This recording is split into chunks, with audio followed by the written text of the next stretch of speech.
Halo semua, pada kesempatan kali ini saya akan membahas tentang kegiatan ekonomi. Pertama tuh produksi. Produksi adalah kegiatan menambah kegunaan suatu benda atau menciptakan benda baru sehingga lebih bermanfaat dalam memenuhi kebutuhan. Tujuan produksi adalah memenuhi kebutuhan manusia untuk mencapai kemakmuran. Kemakmuran tercapai jika tersedia barang dan jasa dalam jumlah yang mencukupi. Lalu faktor-faktor produksi. Faktor-faktor produksi ada 4. Yang pertama tuh faktor produksi alam adalah semua kekayaan yang terdapat di dalam semesta yang dapat digunakan dalam proses produksi. Faktor produksi alam terdiri dari tanah, air, sinar matahari, udara, dan barang tambang. Yang kedua tuh faktor produksi tenaga kerja adalah faktor produksi yang secara langsung maupun tidak langsung menjalankan kegiatan ekonomi. Baru selanjutnya faktor tenaga kerja terbagi dua. Menurut kuantitas tenaga kerja itu ada 3. Yang pertama itu tenaga kerja terdidik adalah tenaga kerja yang memerlukan pendidikan tertentu sehingga memiliki keahlian di bidang, contoh dokter, ahli hukum. Baru yang kedua tuh tenaga kerja terampil adalah tenaga kerja yang memerlukan latihan bidang-bidang keterampilan tertentu, contoh tukang listrik, supir. Baru yang ketiga tuh tenaga kerja tidak terdidik dan tidak terlatih adalah tenaga kerja yang tidak melalui pendidikan dan latihan, contoh tukang sapu, penjaga sekolah. Baru selanjutnya menurut sifat kerja ada 2. Pertama tuh tenaga kerja rohani adalah tenaga kerja yang menggunakan pikiran, contoh guru, pengacara. Baru yang kedua tuh tenaga kerja jasmani adalah tenaga kerja yang menggunakan kekuatan fisik, contoh tukang las, pengayuh becak. Selanjutnya itu ada faktor produksi modal adalah benda-benda hasil produksi yang digunakan untuk proses produksi barang dan jasa. Yang keempat tuh faktor produksi keahlian adalah faktor yang sangat penting dalam menentukan maksimal atau tidak hasil suatu proses produksi. Selanjutnya distribusi. Distribusi adalah kegiatan yang dilakukan oleh orang atau lembaga untuk menyampaikan barang atau jasa dari produsen ke tangan konsumen yang membutuhkan. Tujuan distribusi adalah membeli barang-barang dari produsen untuk kemudian jual kepada konsumen. Baru faktor-faktor yang mempengaruhi distribusi ada 4. Yang pertama adalah produk. Produk berkaitan dengan objek visi yang dihasilkan perusahaan. Kedua, pasar. Saluran distribusi dipengaruhi pola pembelian konsumen. Yang ketiga, produsen. Yang perlu diperhatikan adalah pengawasan saluran dan pelayanan yang diberikan. Yang keempat, pelantara. Yang perlu dipertimbangkan adalah pelayanan perantara volume penjualan dan ongkos penyaluran barang.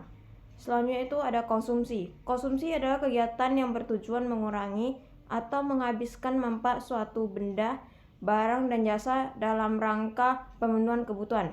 Faktor-faktor yang mempengaruhi konsumsi. Yang pertama itu tingkat pendapatan.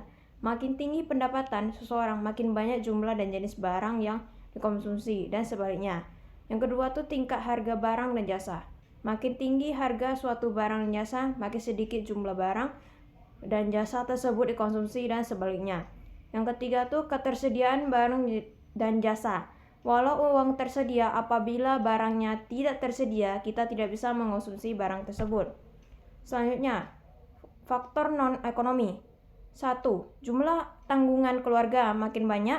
Jumlah tanggungan keluarga makin banyak, maka banyak jumlah dan jenis konsumsi keluarga yang berkelanjutan dan sebaliknya. Yang kedua tuh tingkat pendidikan. Makin tinggi tingkat pendidikan seseorang, makin beragam kebutuhan orang tersebut. Baru selanjutnya tempat tinggal. Kebutuhan orang yang tinggal di daerah beriklim dingin akan berbeda dengan orang yang tinggal di daerah beriklim panas. Yang keempat tuh lingkungan sosial budaya, agama, dan istiadat. Dilihat dari segi makanan, contoh orang Jawa suka makanan manis, sedangkan orang Minang suka makanan pedas. Selanjutnya peran pelaku ekonomi. Yang pertama peran rumah tangga konsumen. Yang pertama sebagai pengguna barang atau jasa. Yang kedua, membayar pajak kepada pemerintah. Yang ketiga tuh menerima subsidi atau fasilitas umum. Yang keempat tuh membayar atau membeli barang atau jasa dari RTP. Baru yang kedua tuh peran RTP. Yang pertama, menjual barang atau jasa. Yang kedua tuh mengguna faktor produksi. Yang ketiga tuh membayar pajak kepada pemerintah. Selanjutnya yang ketiga tuh peran pemerintah. Pertama tuh menerima pajak.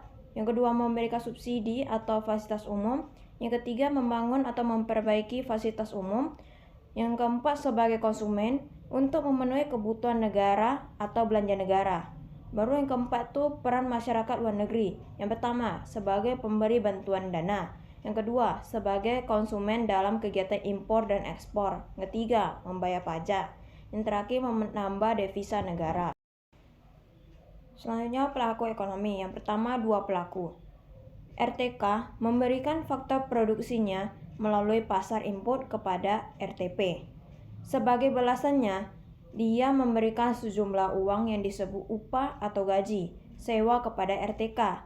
Setelah menerima, dia bisa memproduksi barang dan jasa dan jual melalui pasar output kepada RTK.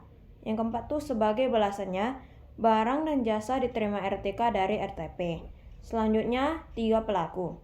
RTK memberikan faktor produksinya yang melalui pasar input kepada RTP.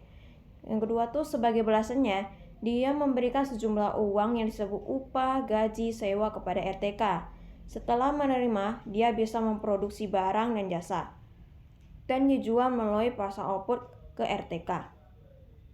Sebagai balasannya, barang dan jasa diterima RTK dari RTP. RTK atas balas jasa faktor yang ia terima, ia membayar sejumlah pajak kepada pemerintah. Sebagai balas jasanya, pemerintah memberikan subsidi kepada RTK. Selanjutnya itu 4 pelaku ekonomi. RTK memberikan faktor produksinya melalui pasar input kepada RTP. Sebagai balasannya, dia memberikan sejumlah uang disebut upah, gaji, sewa, laba bunga. Setelah menerima, dia bisa memproduksi barang atau jasa dan jual kepada pasar output ke RTK. Sebagai balasan, barang dan jasa diterima RTK dari RTP. RTK atas balas jasa faktor yang ia terima, ia membayar sejumlah pajak kepada pemerintah.